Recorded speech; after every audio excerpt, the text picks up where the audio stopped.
में आपको खुशामदीद कहते हैं। चेयरमैन पीपल्स पार्टी बिलावल भुट्टो वज़ीर ख़ारजा शाह महमूद कुरैशी पर बरस पड़े। कहते हैं कि शाह महमूद कुरैशी वज़ीर आज़म बनने की कोशिश कर रहे हैं।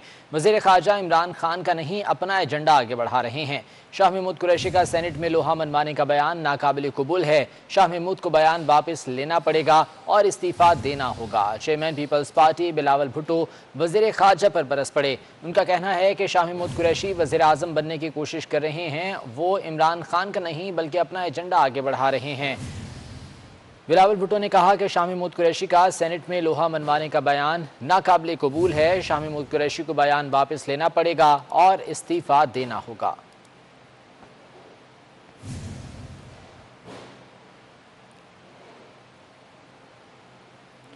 कोरोना से मुतालिक इक़दामात पर अपोजिशन ने हुकूमत पर को सेनेट में आड़े हाथों ले लिया। सेनेटर शहरी रहमान कहती हैं कि हंगामी सूरत हाल में वज़ीर आज़म लापता हैं। राजा ज़फ़रुल हक बोले कि हुकूमत का रवैया मनफी सोच की अक्कासी है।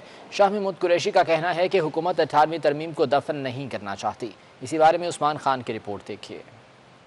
सेनेट इजलास में भी अपोजिशन ने हुकूमत को कोरोना से मुतालिक इक़दामात और हुकूमती पॉलिसी पर अदमे एतमाद का इजहार करते हुए खूब तनकीद की। कादिस पे इख्तिलाफ राजा ज़फ़रुल हक का कहना है कि हुकूमत का रवैया एक मनफी सोच की अक्कासी है। एक सूबे के खिलाफ प्रोपेगेंडा शुरू कर दिया गया।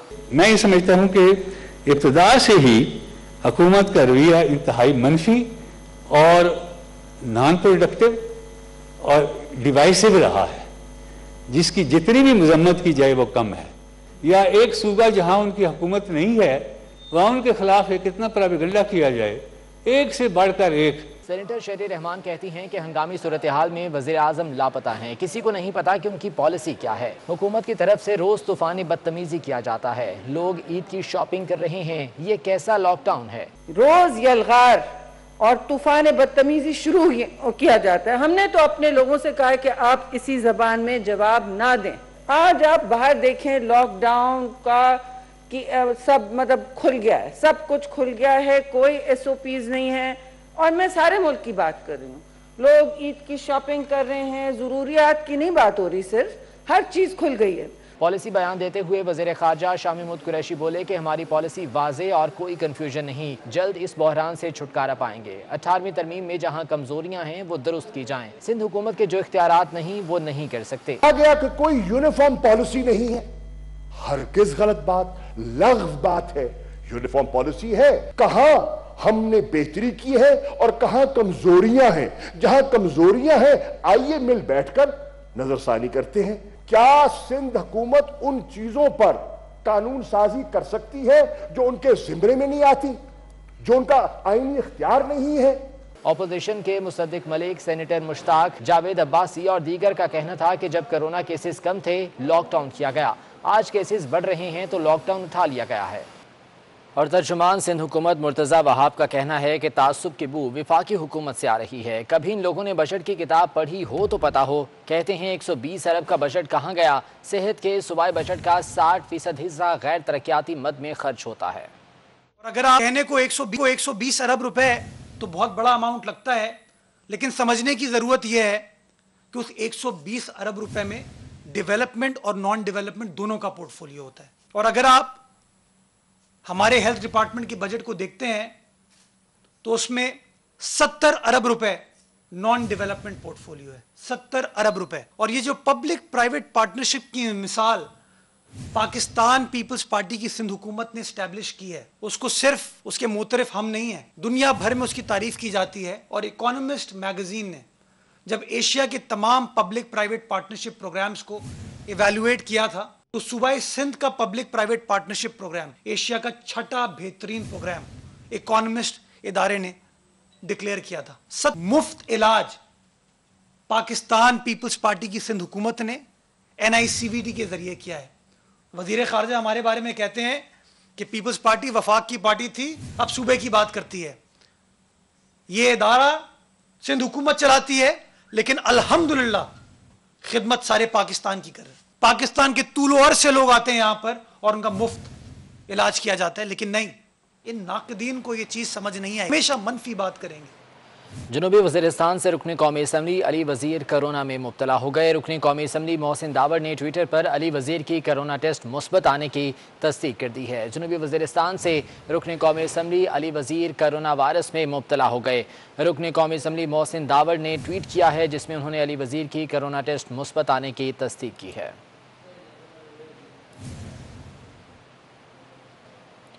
वज़ीर आला सिंध मुराद अली शाह ने दोबारा लॉकडाउन में सख्ती का इशारा दे दिया। कहते हैं SOPs पर अमल नहीं हो रहा, ऐसा ना हो कि फिर सख्ती करना पड़ जाए। वज़ीर आला ने बताया कि आज सिंध कोरोना से सबसे ज़्यादा 18 अमवात हुई हैं, जबकि मज़ीद 593 केसेस सामने आ गए हैं। आज हमने 4064 टेस्ट किए हैं, कल तक 95,053 टेस्ट किए थे। इस तरीके से टोटल टेस्ट की तादाद आज तक 99,117 है। कल तक 12,017 इन्फेक्टेड लोग थे इस कोरोना वायरस से। पिछले 24 घंटों में जो हमने 4064 टेस्ट किए हैं उसमें 593 अफराद मज़ीद इस वायरस से अफेक्ट हुए हैं। ये आज के दिन के लिए 14.6% है। और जब से हमने टेस्टिंग शुरू की और 26 फरवरी से जब से पहला केस आया था 12,610 लोग इन्फेक्ट हो चुके हैं, जो कि टोटल टेस्ट की तादाद का 12.7% है। पिछले 24 घंटों में 80 लोग इस वबा से उनको जो है क्योर हुए हैं। इस तरीके से टोटल क्योर होने वालों की तादाद 2,229 हो गई है। ये 17.7% है। पिछले 24 घंटों में 18 अफराद इस वबा से जान गंवा बैठे हैं। हमारे पास 10,163 पेशेंट अभी हैं अंडर ट्रीटमेंट, जिसमें 8,668 होम आइसोलेशन में हैं, 915 गवर्नमेंट रन आइसोलेशन सेंटर्स में हैं, 580 अस्पतालों में हैं, जिनमें से 82 क्रिटिकल केयर में हैं और 82 में से 27 लोग वेंटिलेटर पे हैं। मैं ऐसा कुछ नहीं करना चाहता कि हमें फिर से कुछ सख्तियां करनी पड़े। ये सख्तियां एक मुश्किल फ़ैसले थे, बड़ी मुश्किल से हमने ये फ़ैसले किए थे। हम नहीं चाहते कि किसी किस्म की सख्तियां करनी पड़ी। हम चाहते हैं कि पूरी कौम, पूरा मुल्क मिल के इस वबा से निजात के लिए काम करें। और वफाकी वज़ीर असद उमर का कहना है कि लॉकडाउन के बाद कल के हालात देखे, ऐसा लग रहा था कि कोरोना ख़त्म हो गया, लेकिन ऐसा नहीं है। हमने बेहतियाती की तो हमारे पास रास्ता नहीं रह जाएगा कि बंदिशें बढ़ा दी जाएं। कल जैसे मैंने हालात देखे तो ऐसे लग रहा था कि लॉकडाउन में नरमी नहीं हुई है, जैसे कोई ऐलान किया गया कि कोरोना ही ख़त्म हो गया। तो ये जहन में रखने की ज़रूरत है कि कोरोना नहीं ख़त्म हुआ। हिफाजत आपने आज भी अपनी करनी है। रमज़ान है, इबादत का महीना है, अल्लाह ताला की ख़ास रहमत है मुसलमानों के ऊपर, एक इबादत के लिए हमें महीना मिला हुआ है और उसके बाद आगे ईद भी आनी है। तो इसलिए ईद की तैयारी ज़रूर करें, इबादत ज़रूर करें, लेकिन दोनों काम इस तरीके से करें कि ना अपनी सेहत के ऊपर ख़तरा पैदा करें, ना अपने दोस्त, अपने अहबाब, अपने रिश्तेदार, अपने घर वाले, अपने मोहल्ले वालों के लिए आप कोई ख़तरा पैदा करें। और सूबाई वज़ीर तालीम सिंध सईद गनी का कहना है कि सिंध में 1 जून से स्कूल नहीं खुलेंगे। सिंध में स्कूल खोलने का ऐलान बाद में किया जाएगा। 1ली से 8वीं जमात के तलबा को प्रमोट करने का फैसला हो गया है। बोर्ड इम्तिहानात में तलबा प्रमोशन के लिए कानून में तरमीम करना होगी। जो हम 1 जून को स्कूल्स खोल रहे थे वो हम नहीं खोलेंगे। 1 जून को हमारे सूबा सिंध के स्कूल नहीं खुलेंगे। अलबत्ता नई तारीख जो है उसका ऐलान हम अभी नहीं कर रहे। हम स्टीयरिंग कमेटी की एक और मीटिंग करेंगे और उस मीटिंग में भी सिर्फ स्कूलों के खोलने की तारीख का ऐलान नहीं करेंगे, बल्कि एक मुकम्मल जो हमारा एकेडमिक प्लान होगा हम उसको अनाउंस करेंगे। अगर आप बच्चों को प्रमोट करेंगे तो उनकी पिछले साल की जो कारकर्दगी है, जो रिज़ल्ट है, उसकी बुनियाद पे करेंगे। या स्कूलों में जो मुख्तलिफ एग्ज़ाम्स होते हैं, जो फर्स्ट टर्म होती है, सेकंड टर्म होती है, थर्ड टर्म होती है, मुख्तलिफ स्कूलों के मुख्तलिफ सिस्टम्स हैं, उसके तहत वो इम्तिहानात लेते हैं और उन बच्चों की जो रिज़ल्ट हैं उनके पास मौजूद होते हैं, तो उनकी बुनियाद पे वो बच्चों को आगे बढ़ाएंगे। अब मिसाल के तौर पे अगर 7वीं जमात में एक बच्चा कोई 2-3 बड़े अहम सब्जेक्ट्स के अंदर बिल्कुल फेल है या वो अपेयर नहीं हुआ, तो उसको तो कैसे वो आगे प्रमोट करेंगे। तो उसके लिए हमने मुख्तलिफ़ स्कूलों पर ये छोड़ा है कि जिनके जो उनके अपने अपने सिस्टम्स हैं उसमें देखें, और उन बच्चों को कोई एक पेपर में अगर उसके मार्क्स कम हैं या फेल हो गया है तो जब भी कोई हालात थोड़े मुनासिब होते हैं तो उन 1 या 2 पर्चों में जहाँ ज़रूरत है उस बच्चे का वो एग्ज़ाम ले लें और उसको आगे वो पास कर दें, ताकि वो जो एक ये भी ना हो कि जी बच्चे ने बिल्कुल 0 मार्क्स लिए किसी सब्जेक्ट के अंदर, या मिसाल के तौर पर मैथ्स में उसके 100 में से 15 आए हुए हैं, या इसी तरह किसी और सब्जेक्ट में 100 में से 5 आए हुए हैं, 6 आए हुए हैं, 10 आए हुए हैं। तो ये भी नामुनासिब होगी कि हम बच्चों को इस बात पे इनकरेज करें कि हम तुम्हें अगर 10 नंबर लोगे तब भी तो हम आगे बढ़ा रहे हैं।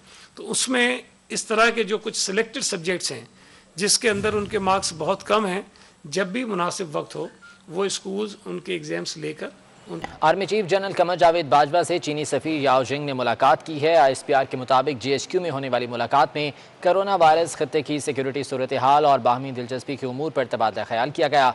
ISPR का कहना है कि आर्मी चीफ ने मेडिकल आलात की फराहमी और चीनी तिब्बी माहिरीन भेजने पर इजहार तशक्कुर किया। इस मौके पर चीनी सफीर ने हर महाज पर पाकिस्तान से ताउन जारी रखने की यकीन दहानी कराई। तफसीलात जान लेते हैं, ब्यूरो चीफ सखी चौधरी हमारे साथ मौजूद हैं। सखी चौधरी, आगाह कीजिएगा, इस मुलाकात में किन उमूर पर बात हुई? याओ जंग का जो है वो GHQ का दौरा हुआ और रावलपिंडी GHQ के दौरे के दौरान उनकी army chief general Qamar Javed Bajwa से मुलाकात हुई है। बाहमी दिलचस्पी के अमूर और खिते की जो मजमूई सूरत हाल है उस पर भी तबादला ख्याल और बातचीत हुई है। मुलाकात में कोरोना वायरस की सूरत हाल पर भी तबादला ख्याल किया गया, ये कहना है ISPR का। और आर्मी चीफ का मेडिकल आलात की फराहमी और चीनी तिब्बी माहिरीन भेजने पर इजहार तशक्कुर है किया गया है। ISPR की जानब से कहा गया है चीनी सफीर की हर महाज पर पाकिस्तान से ताउन जारी रखने की भी यकीन दहानी करवाई गई है मुलाकात के दौरान। ठीक है सखी चौधरी, बहुत शुक्रिया इस बारे में अपडेट कर रहे थे। वफाकी हुकूमत ने मेजर जनरल आमिर असलम खान को डिप्टी चेयरमैन नया पाकिस्तान हाउसिंग अथॉरिटी तैनात कर दिया है। ब्रिगेडियर नासिर मंजूर मलिक एग्जीक्यूटिव डायरेक्टर एडमिन नया पाकिस्तान हाउसिंग अथॉरिटी होंगे। वफाकी हुकूमत की जानिब से तैनातियाँ अमल में लाई गई हैं। मेजर जनरल आमिर असलम खान को डिप्टी चेयरमैन नया पाकिस्तान हाउसिंग अथॉरिटी तैनात कर दिया गया है, जबकि ब्रिगेडियर नासिर मंजूर मलिक एग्जीक्यूटिव डायरेक्टर एडमिन नया पाकिस्तान हाउसिंग अथॉरिटी होंगे और इन तैनातियों के नोटिफिकेशन भी वफाकी हुकूमत की जानिब से जारी कर दिए गए हैं।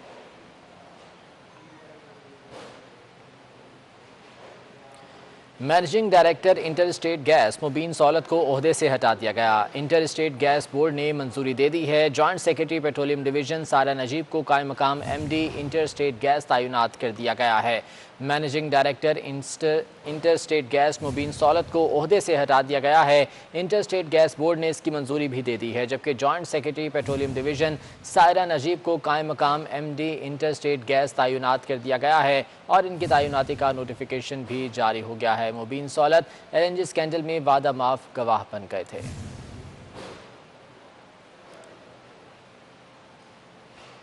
और वफाकी ब्यूरोक्रेसी में तकर्रुर और तबादले कर दिए गए। Director general HR and general administration EOBI Ejaz Ahmed Memon को इस्टेब्लिशमेंट डिवीजन रिपोर्ट करने की हिदायत कर दी गई है।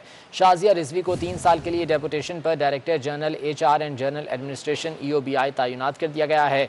ग्रेड 20 के doctor Iftikhar Amjad joint secretary खजाना डिवीजन तैनात हो गए हैं। ब्यूरोक्रेसी में आला सतह पर तकर्रुर और तबादले हुए हैं। Director general HR and general administration EOBI Ejaz Ahmed Memon को इस्टेब्लिशमेंट डिवीजन रिपोर्ट करने की हिदायत की गई है, जबकि शाजिया रिजवी को 3 साल के लिए डेपुटेशन पर director general HR and general administration EOBI तैनात कर दिया गया है।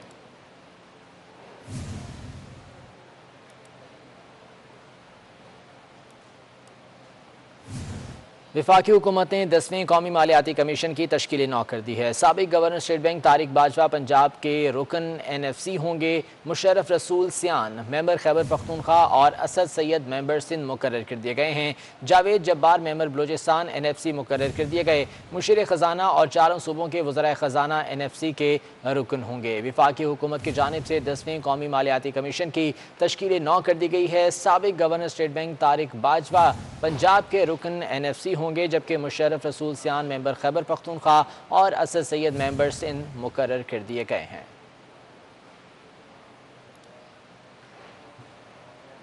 All Pakistan textile mills association ने शरह सूद 7% करने का मुतालबा कर दिया है। एप्टमा के मुताबिक स्टेट बैंक 15 मई को शरह सूद में मजीद 200 पॉइंट्स की कमी का ऐलान करे। एप्टमा की जानिब से शरह सूद में मजीद कमी का मुतालबा किया गया है। इसी बारे में मज़ीद तफसीलात जान लेते हैं। वकास अजीम हमारे साथ मौजूद हैं। वकास, अपडेट कीजिएगा, क्या कहना है एप्टमा का इस बारे में? जी, all Pakistan textile mills association का ये कहना है कि स्टेट बैंक ऑफ पाकिस्तान शरह सूद में तकरीबन 200 पॉइंट की कमी करे और 15 मई को जो शरह सूद की अनाउंसमेंट करनी है उसमें शरह सूद को तकरीबन 7% तक किया जाए।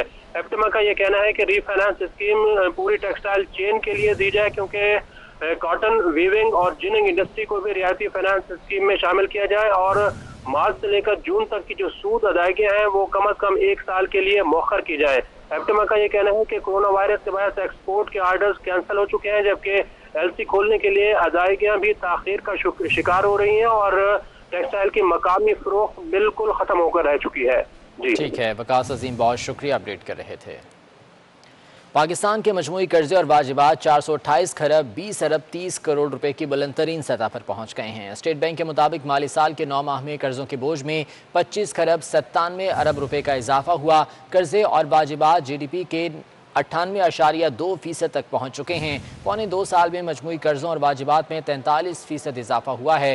हुकूमत के अंदरूनी कर्जे 224 खरब 77 अरब 70 करोड़ रुपए हो गए हैं, जबकि मुल्क के बैरूनी कर्जे और वाजिबात 166 खरब 53 अरब रुपए हो गए हैं। काफली के सदर चौधरी शुजात हुसैन का कहना है कि पाकिस्तान समेत दुनिया के हालात तेज़ी से बदल रहे हैं। ताकत का महवर बदल चुका है और यही वजह है कि बदलते हुए हालात में बमों और मिसाइलों की बालादस्ती भी अब बेमानी हो रही है। साबिक वज़ीर आज़म चौधरी शुजात हुसैन से ग्रैंड डेमोक्रेटिक अलायंस के रुकने कौमी असम्बली सरदार गौस बख्श महर ने मुलाकात की और उनकी खैरियत दरियाफ्त की। रुकने कौमी असम्बली चौधरी सालिक हुसैन भी इस मौके पर मौजूद थे। मुल्क की सियासी सूरत हाल, खुसूसन मुल्क में तेज़ी से फैलती वबा से बचाव के हवाले से तफसीली तबादला ख्याल किया गया। गौस बख्श महर ने चौधरी शुजात हुसैन को सिंध की सियासी सूरत हाल, कोरोना से मुतासरीन की बढ़ती हुई तादाद जैसे मसाइल से आगाह किया।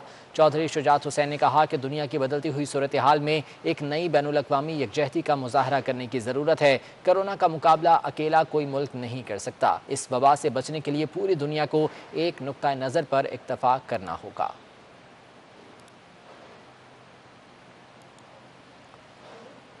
जर्मन सिफारत खाने का कहना है कि कोरोना के मुतासरीन की तादाद बतदरीज कम हो रही है, लेकिन पाकिस्तान जैसे ममालिक में केसेस में इजाफा हो रहा है। वायरस की कोई सरहद नहीं, इससे निमटने के लिए आलमी यकजहती और मुश्तरका कोशिशों की ज़रूरत है। सिफारत खाने का कहना है कि जर्मनी पाकिस्तान में इंसानी बुनियादों पर काम करने वाली तंजीमों को इमदाद फराहम कर रहा है। जर्मन सफ़ीर ने कहा कि दुनिया कोरोना पर काबू पाने के लिए मुत्तहिद है। सिर्फ यकजहती और ताउन के जज्बे से ही इस मुश्तरका चैलेंज से निपटा जा सकता है। मौजूदा मुश्किल हालात में जर्मनी पाकिस्तान के अवाम के साथ खड़ा है।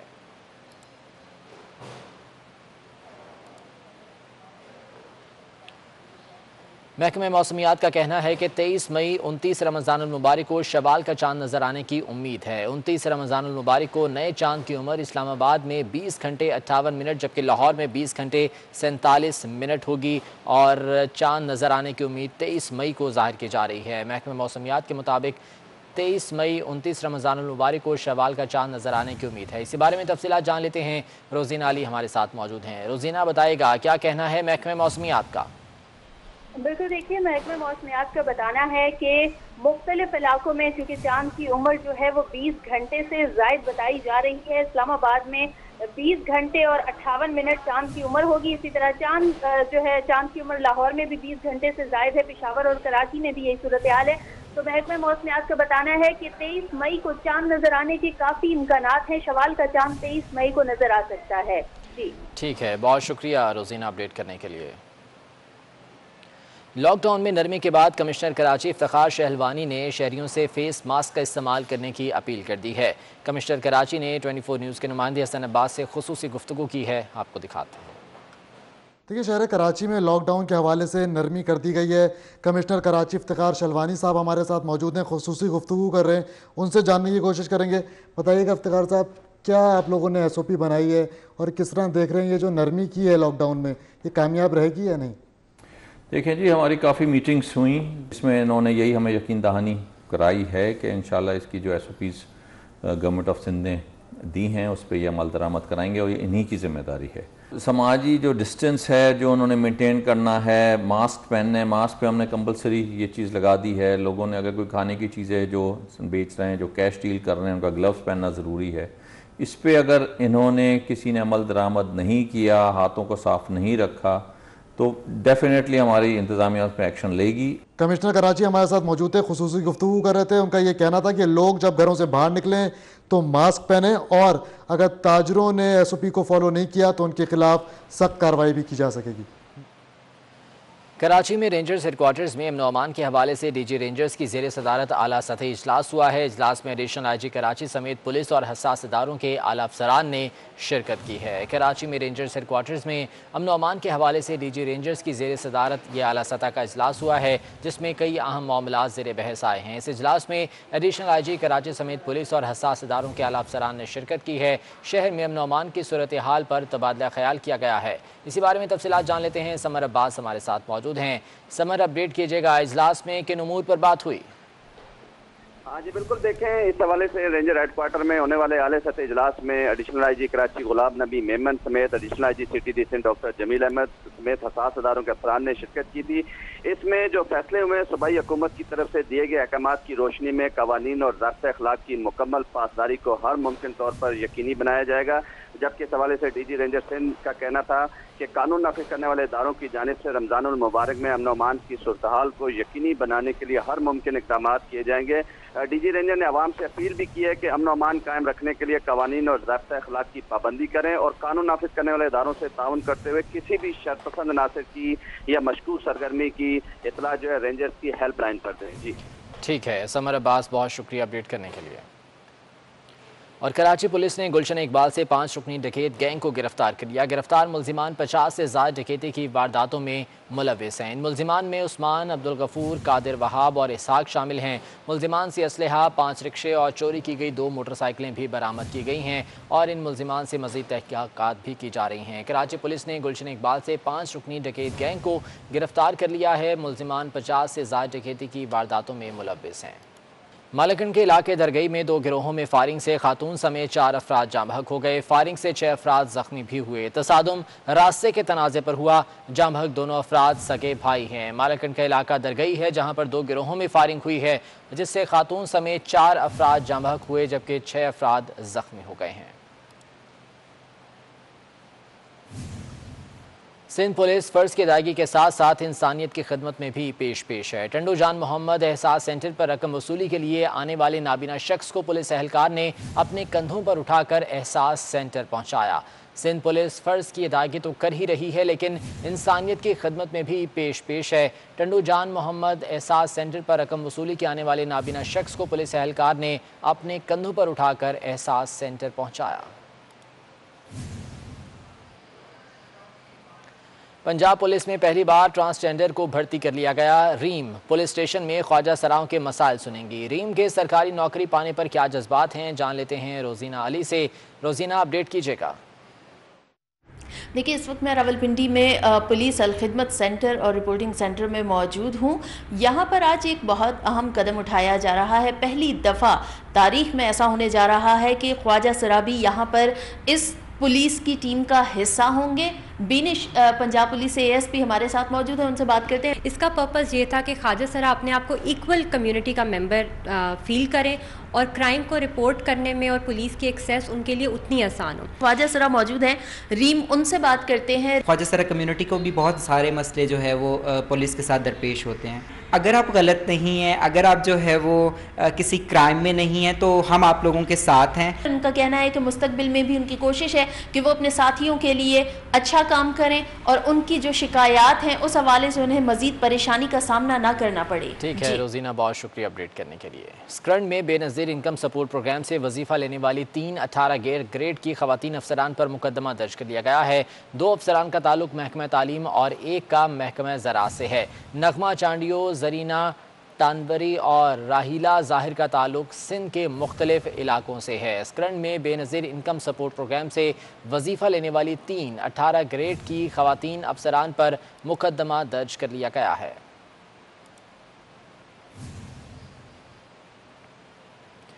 माह रमज़ान की रहमतें और बरकतें समेटते लोग मग़फ़िरत के भी तलबगार हैं। शहर काद में खुशगवार मौसम ने ख़वातीन को इफ्तार पकवान तैयार करने पर राज़ी कर लिया। घरों में इफ्तार की तैयारी के बारे में जानते हैं समीन नवाज से, जो कि इस वक्त एक फैमिली के साथ मौजूद हैं। समीन, अपडेट कीजिएगा इस हवाले से।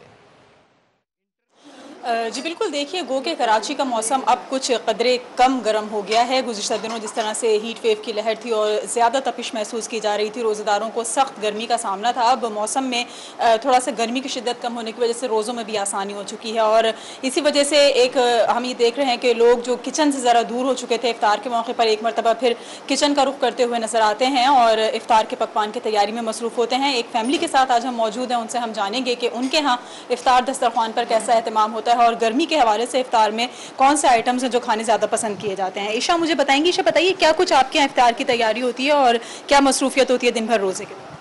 जी बिल्कुल, इफ्तार की तैयारी होती है। गर्मी थोड़ी कम हो चुकी है। तरबूज के बगैर मैं रोज़ा इफ्तार नहीं करती हूँ आजकल और पानी और शरबत बहुत ज़रूरी है। इनसे भी हम कुछ बात करेंगे और जानना चाहेंगे, आंटी यहाँ पर मौजूद हैं, कि वो इफ्तार में क्या कुछ लेना पसंद करती हैं। मेरे अपनी ज़ाती जो पसंद है वो ज़्यादातर छोले की चाट और दही बड़े, ये भी बहुत पसंद है मुझे। बस चटपटी चीज़ें ज़्यादा पसंद है। चटपटी चीज़ें और चटनी, इस तरह के सेगमेंट पकौड़ों के साथ आइटम ज़्यादा पसंद किए जा रहे होते हैं क्योंकि दिन भर रोज़ा होता है और मुँह का टेस्ट बहुत ज़्यादा ऐसा चाह रहा होता है कि कुछ चटपटा चीज़ मिल जाए जिससे टेस्ट ज़रा बेहतर हो जाए। लेकिन गर्मी के साथ साथ कुछ इस तरह की भी चीज़ें रखनी पड़ती हैं जो रोज़े के दौरान गर्मी की शिद्दत को कम कर सकें। समीन, बहुत शुक्रिया इस बारे में अपडेट कर रही थी। खबरों का सिलसिला आगे बढ़ाते हैं। पाकिस्तान हॉकी टीम के साबिक कप्तान और गोलकीपर ओलंपियन मंसूर अहमद को बिछड़े 2 बरस बीत गए। दिल के आर्जे में मुब्तला मंसूर अहमद 2018 में कराची में इंतकाल कर गए थे। पाकिस्तान हॉकी टीम के साबिक कप्तान और गोलकीपर ओलंपियन मंसूर अहमद को बिछड़े 2 बरस बीत गए हैं। खैर पाकिस्तान का जो आज हमारे साथ नहीं है लेकिन हमारे दिलों में मौजूद है मंसूर भाई, और मंसूर भाई की यादें भुला नहीं सकते और मंसूर भाई हमेशा ज़िंदा रहें हमारे दिलों में। आज भी वो लम्हा भूल नहीं सकता जो हॉस्पिटल में उनके साथ गुजारा है। यकीन नहीं आता कि मंसूर भाई हमारे बीच में नहीं हैं और ये वही ओलंपियन मंसूर थे जिन्होंने 94 वर्ल्ड कप में पाकिस्तान का झंडा लहराया और पूरी दुनिया में अपना नाम कमाया। साबिक टेस्ट क्रिकेटर यूनुस खान गौताखोर भी बन गए। बहिर अरब में 45 मीटर तक गहराई में गौते लगाए। साबिक क्रिकेटर ने गौताखोरी की तस्वीर सोशल मीडिया पर पोस्ट कर दी हैं। साबिक टेस्ट क्रिकेटर यूनुस खान गौताखोरी करने लगे हैं। बहिर अरब में 45 मीटर तक गहराई में गौते लगाए। साबिक क्रिकेटर ने गौताखोरी की तस्वीर सोशल मीडिया पर भी पोस्ट कर दी हैं। कोरोना वायरस के बाद विमेन वर्ल्ड कप के क्वालिफाइंग मैचेस मुलतवी कर दिए गए हैं। आईसीसी का कहना है कि विमेन वर्ल्ड कप के क्वालिफाइंग मैचेस 3 से 19 जुलाई तक श्रीलंका में खेले जाने थे। अंडर 19 क्रिकेट वर्ल्ड कप 2022 के क्वालिफायर्स भी मुलतवी कर दिए गए हैं। आईसीसी की जानिब से यह अहम फैसला लिया गया है। रावलपिंडी एक्सप्रेस शोएब अख्तर ने पीसीबी के कानूनी मुशीर तफज्जुल रिजवी के कानूनी नोटिस का जवाब दे दिया है। शोएब अख्तर कहते हैं कि तफज्जुल रिजवी की जानिब से भेजे गए नोटिस की कोई अहमियत नहीं है।